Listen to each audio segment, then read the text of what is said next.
Okay, good evening. I'd like to call the December 10th, 2024 Planning Commission regular meeting to order. The Planning Commission is holding hybrid meetings. Members of the public can attend the meeting in person or observe the meeting on Zoom online by visiting www.cityofarcata.org and following the live meetings link at the bottom of the city's homepage or on the city's YouTube channel. If you are attending remotely, please be aware that the Zoom feed provides the closest to real-time stream. If you rely on the other feeds and you wish to make comments, please be aware of the time lag on those feeds. The first item on our agenda is the land acknowledgement.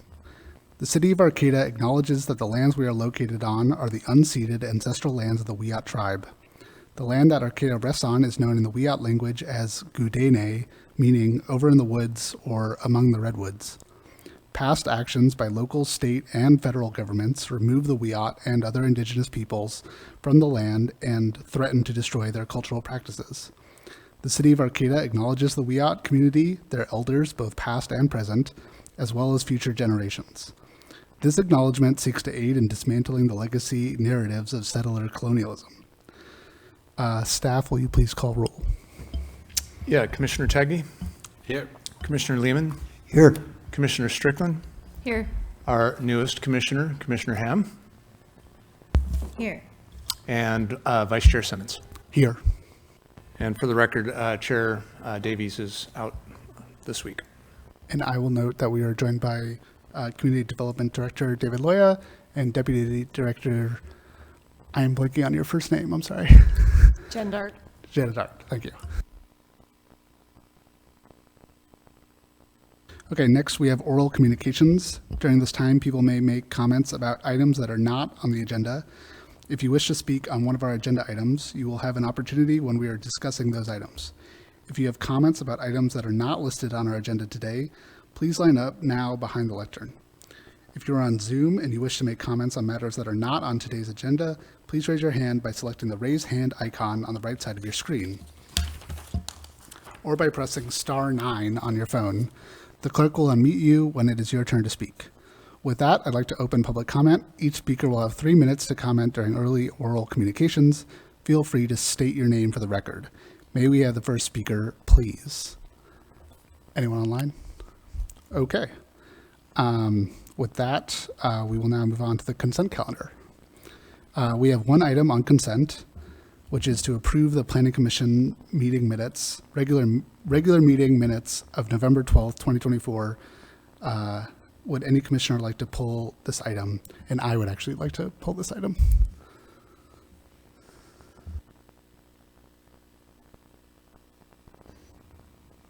Want to tell us why? Oh, yeah, sorry. The meeting minutes say that you led the meeting, Dan, but I led the meeting.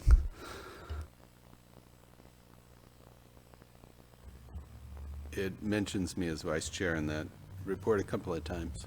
Yeah, we had the computer system that we use to build the agendas hasn't been updated yet, so we'll go ahead and fix that. And so procedurally, the next step is to make a motion to approve the minutes with those corrections, and we'll just correct throughout anywhere where it mentions Vice Chair Tagney to replace that with Vice Chair Simmons. I would like to make the motion to approve the consent calendar with the changes to the minutes for the November 12th meeting. I'll second that. Okay, we have a motion and a second. All in favor say aye. Aye. Aye. All right, we have no public hearings tonight, so we'll move on to business items. Our one business item tonight is consideration of the Valley West Infill Opportunity Zone boundary adjustment. Can we begin with a staff report? Yes. So the item before you tonight is consideration of changing the original Valley West infill area that was established with the housing element in 2019. I can pull up bear with me just a second here. Pull this up so it helps. There we go. Sorry, I should have had this up before. David, do you want to help me out here? Thank you. There we go. Okay, so you can see on the left is the original zoning. This is from the 2020 general plan, and the area that's surrounded in black is the original infill area that was identified in the housing element. And again, on the right, you can see the change in zoning that just recently happened. And again, the area in the black is the infill area that was originally identified. So we didn't change that when we did the changing of the land use in that area. And so now that we're getting into actually working on this infill area, we've got funding from the HUD Pro Housing Grant. We wanted to bring this back for reconsideration to determine, is this still the right boundary? Are there additional areas that we should encompass and include, especially given the zoning changes? There were also the 2 home key projects that were put in that are on the, I guess that's the west side of that boundary, which is another consideration because those are housing projects where before, when we were looking at this with the housing element, those were all hotels. So just wanted to bring this back to the commission to get some feedback and weigh in on this. Let me look at this next slide, if I can go to the next slide. The area that I've identified here in orange, all of the areas that are kind of surrounded in orange are the areas that we wanted to potentially consider. I think there's some reasons for considering these areas, and there's also some reasons for not. And I think, David, you might want to go in a little bit with the Zanzi properties to the north, because I think you've got more history with those. I think that it definitely makes sense really to include the rest of proper Valley West, but then when you look across the freeway, there's that one area that also seems to be a potential for including. There's definitely some potential for development in that area, although a lot of that area is the Mad River RV Park. So something else to consider there. Any questions that I can answer about kind of the background at all? Or I know some of you are newer and weren't here during the housing element, so.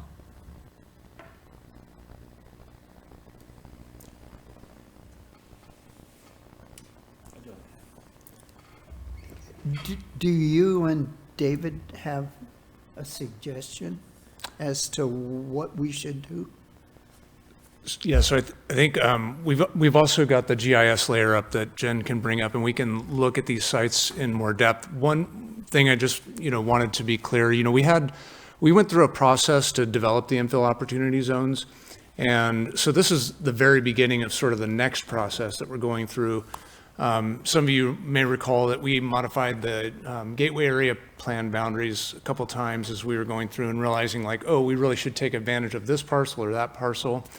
And so, this is very, very preliminary. We just wanted to, get your advice and recommendations and have, the group think about, should we expand these boundaries? And then we're going to go through a complete public process that'll involve, vetting that with the public, with the city council and so on and so forth.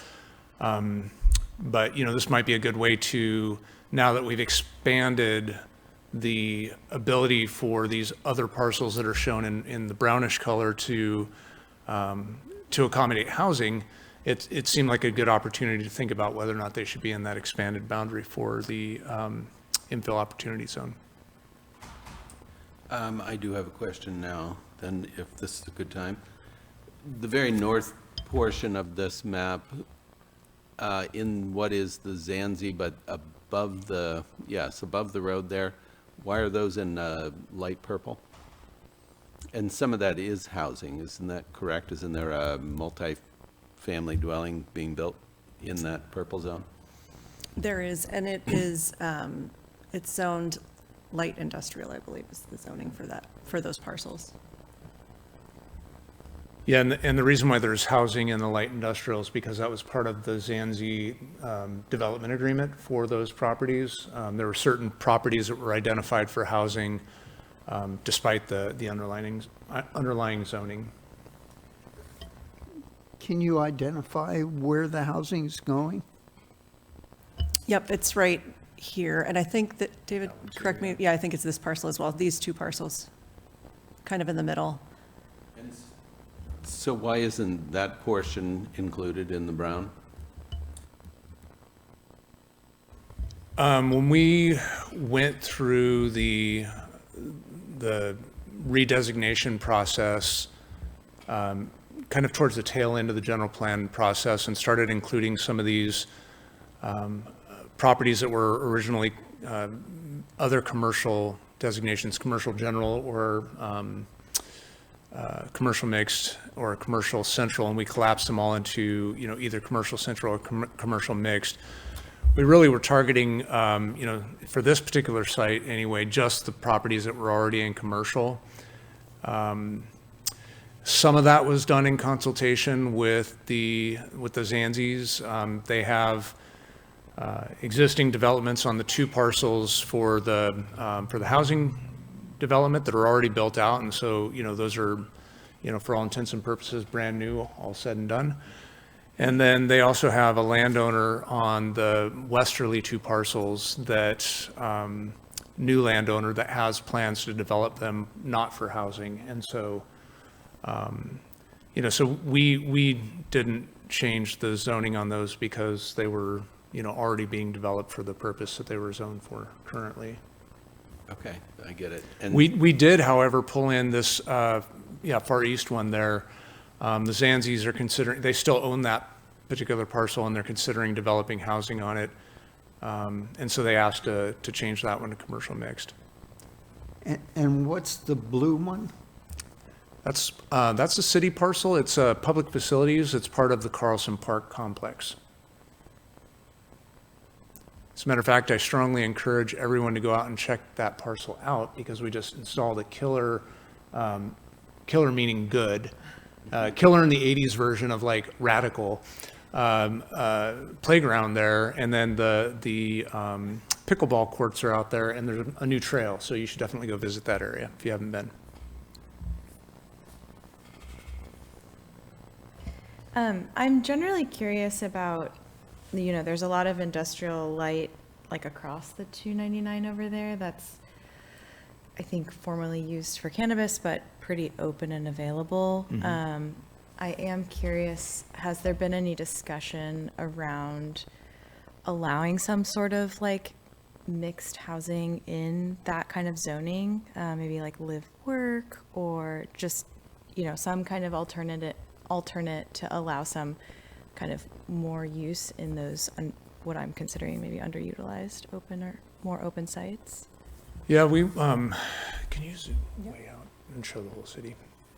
When we were looking at redesignations, a lot of our commercial and a lot of our industrial properties converted to commercial mixed use. So like the whole gateway area was most of it was industrial anyway. And so that area in the north, and then just a small sliver in the coastal zone to the south is industrial. And we're actually looking at, you know, changing uses in the south. And so at the time when we went through this process, the idea really was to try and preserve that industrial land base for those uses. Arcata does kind of uniquely among, you know, cities in our region have a pretty strong industrial base. And so we wanted to make sure there was a space for that to occur in the town and not completely, you know, shift those uses over to higher density residential uses that would be incompatible with the industrial uses. But there are some forms of housing that are still allowed in industrial zoning. So as you mentioned, live work is one, caretaker's unit, pretty low density, but still you could, you know, I guess if you got creative with the live work, you could, you know, get a fair amount of density on one of these parcels. But really the idea was to try and segregate those land uses and make sure that you could still have, you know, a kiln to, you know, dry clay products and we could still be a manufacturing sector. And I think part of the idea too is that there would need to be a place for gateway light industrial businesses to relocate, and so we need to preserve. True. Yeah, Even if that's it's currently huge low part of the underutilized. conversation. Yeah.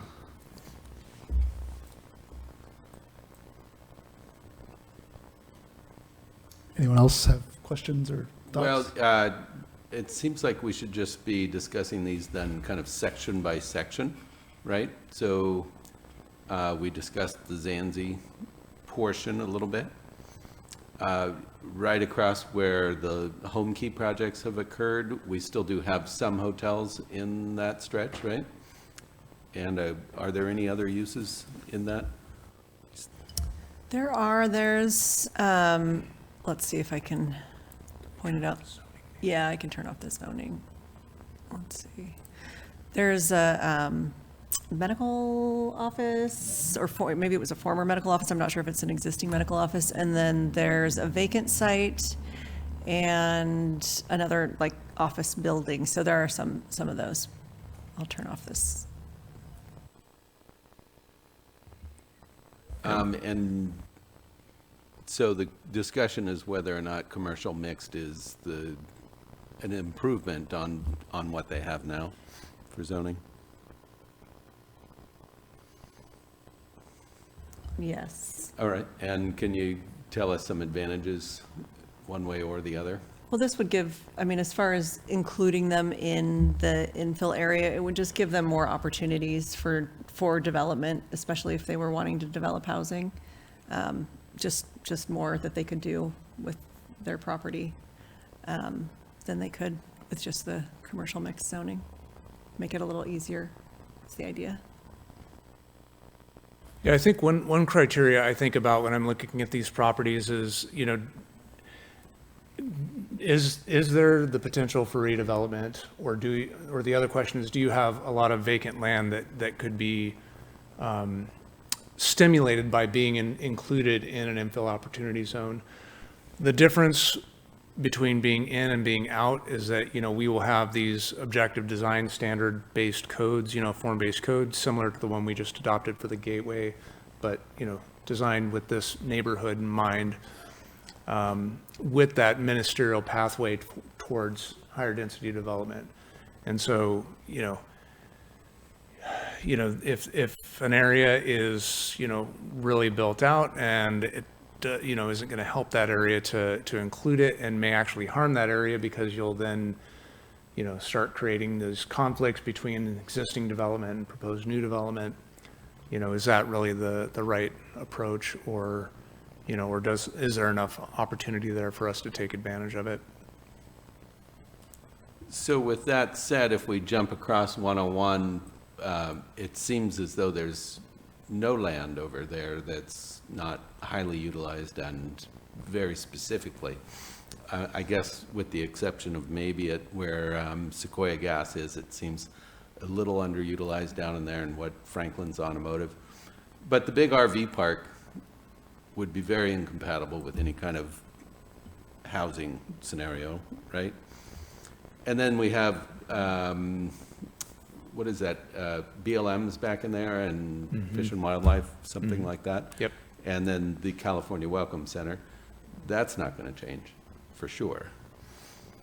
So the only sliver that's maybe interpretable is right out there next to 101. Why is that RV park incompatible with, I mean, it could change, right?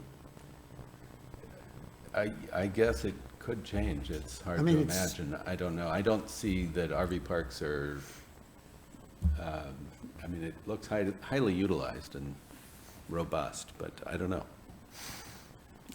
Maybe that portion then, I don't know. What do others think? Or I what see a does lot of staff think? parking. I see a lot of land. Yeah, I mean, personally, I not so much the RV park, which I get needs all that, but even the existing buildings have a lot of parking and, sort of empty space right now.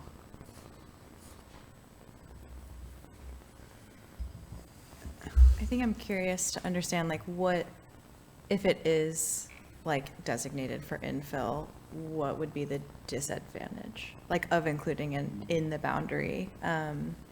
Because if the priority is to build more housing and you include more area to do that and more incentive to do that, like, if it's not being identified right now as that pathway, like, I don't see disadvantage of just including it for potential development in the future. I think that's a great point. The staff point on that, though, was incompatible uses. and I don't know, this, I don't quite understand the world of RV parks, but if there's an opening there for some of it to be housing or all of it, then I guess you're right. Why not rezone it, huh? Well, I think the RV park represents a higher density than a single-family housing neighborhood, but it could be densified even further with like multi-story, multi-unit. It could be densified a lot further. And why is this different than other properties in the Gateway area that that are now part of an infill opportunity zone? I mean, is it going to change? I don't know, but maybe. It's a lot of land. Yeah, I think the RV park is highly utilized now, and there may not be a financial motivation currently, but it is a lot of fairly easily convertible land. It's not quite vacant, but it's pretty close. The other, side to that, there may be an economic and tourism reason or rationale to maintain it as an RV park and exclude it from that streamlined permitting. We did redesignate it commercial mix though, so we were kind of envisioning, I think, through the general plan process, it moving in that direction. Yeah, I think that's important, right? Because when we had this conversation last time, we redesignated it with the idea that hopefully we would be building more housing there. Like it switched from, what was it, like commercial serving? Yeah. Commercial visitor serving, yeah. Yeah. And so then the only real question we have now is whether or not we want this sort of streamlined process for future buildings. And I don't see any reason not to include, and that doesn't mean that it'll happen, right? You would still need interest from the property owner and all that sort of stuff. But it probably won't happen if we don't include it.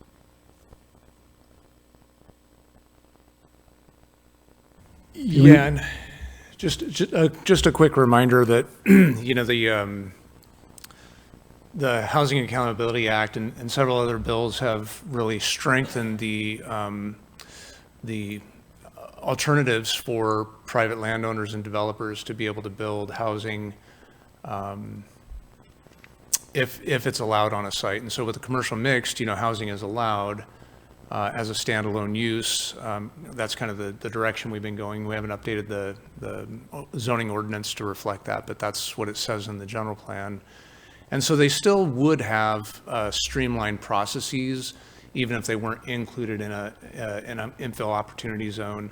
I think what we're signaling with the infill opportunity zone and perhaps with the changes that have happened at the state level, the highest and best purpose of an infill opportunity zone or one of these form-based codes is for us to be able to go out and attract investment in the community. And we've signaled this is the kind of investment, this is the kind of development we want to see.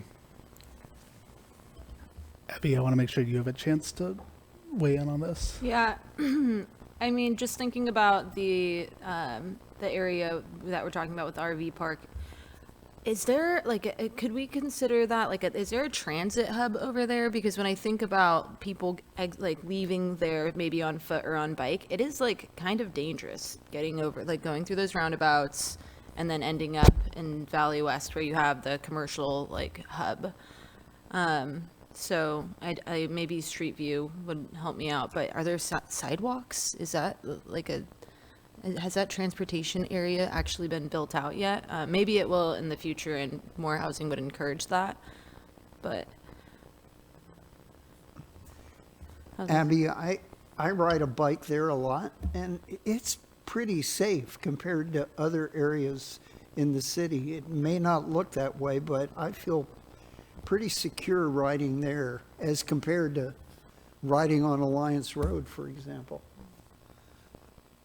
I think that's a really good point, though, that, this area is one of the higher density areas in Arcata in general. And, if we were to densify to kind of make sure that densification includes some sort of transit-oriented development, transit hub or something that, could really focus, kind of a mix of modes in the north part of Arcata. And so I wrote a note down, and I'll talk with our engineering team about that. I think that's something that we could definitely look to include in the form-based code as it comes forward.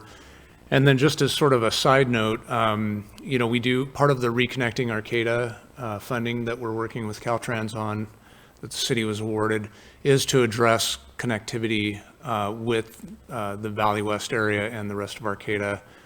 Because it is, I think if you're, an avid cycler, it feels comfortable. But I think for the average, person who's, maybe relying on a bicycle because they don't have a car, it can be intimidating to ride through a traffic circle. And I don't believe there are jump out.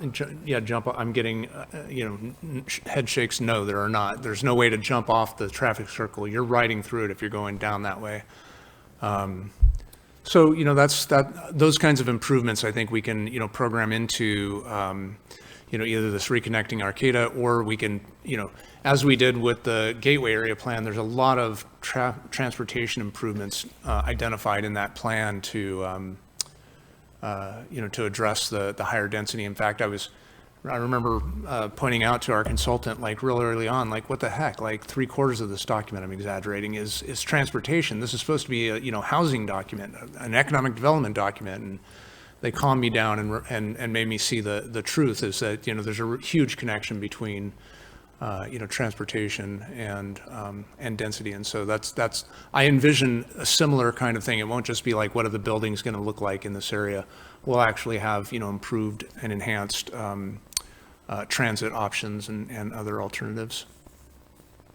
The other thing I was going to mention about that is that staff is going to be working with our engineering department throughout this process, because it does have a lot of overlap with the Reconnecting Arcata. So we're already talking about collaboration and how we can really work with them on both their project and this infill project, so that they would dovetail together and have a lot of engagement opportunities where we would all be kind of communicating that same message.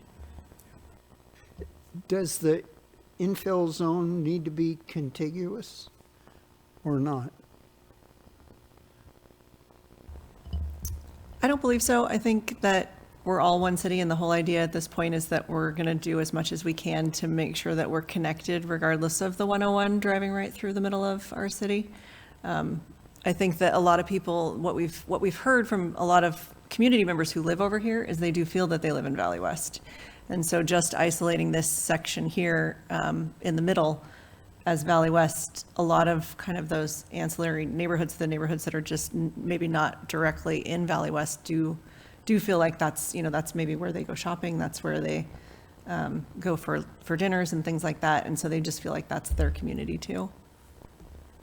They need a pedestrian bridge. Yeah. Something that Reconnecting Arcata can work on.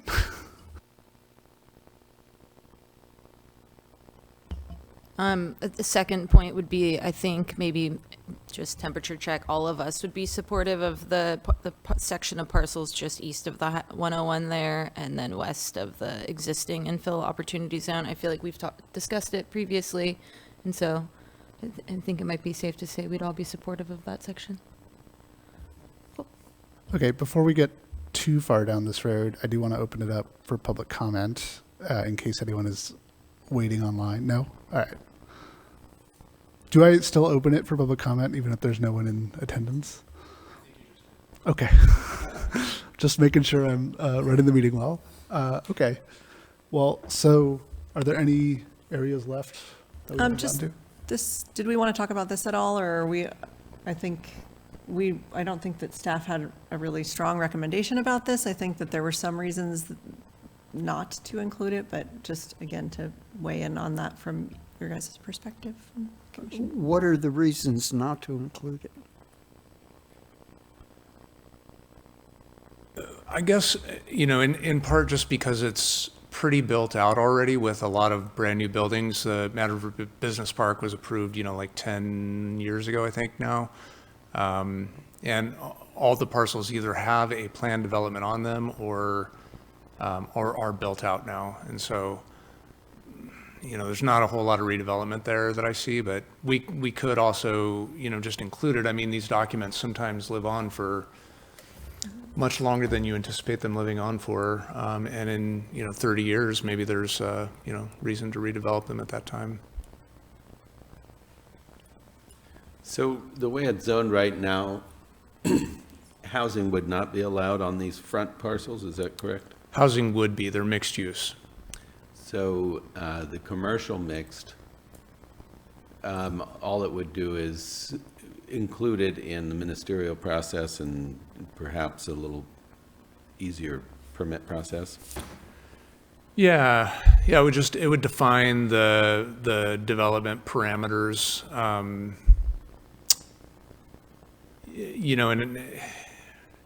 I have a feeling, just because of the way that the state is going, that, if I had to, forecast a little bit, is that we might start, breaking down the boundaries at some point in the future and saying, well, okay, we had this boundary line determined, but now we've got objective standards for this area. Why don't we just apply these to, this entire region? And that may be what comes out of this discussion, regardless of, which parcels have the highest potential for redevelopment, which is kind of what has been guiding or areas we want to see redeveloped. So, there's a, mini storage. Would we rather see that be a mini storage? There's the air gas, do we want to see that redeveloped? If we can incentivize that, that's why we, made these smaller boundaries and gave them special names and special attention. But the more opportunistic approach might be, someone comes in and they're not an infill area, and we still want them to be encouraged to develop. Maybe we give them the objective standards. But at this point, we're kind of continuing with the prior approvals, and so in that, we need to have a boundary. I think the boundary that we have existing is a real solid one. There's the highest potential within that area, but now that we've rezoned, I think that was the main reason why staff started wondering about, expanding it. I think to Commissioner Strickland's point, the area west of the existing boundary, both on the east side and west side of the highway, probably makes a lot of sense to include. I'm lukewarm on the Zanzi properties, but you could certainly recommend including those, and we'll start out with that as a framing.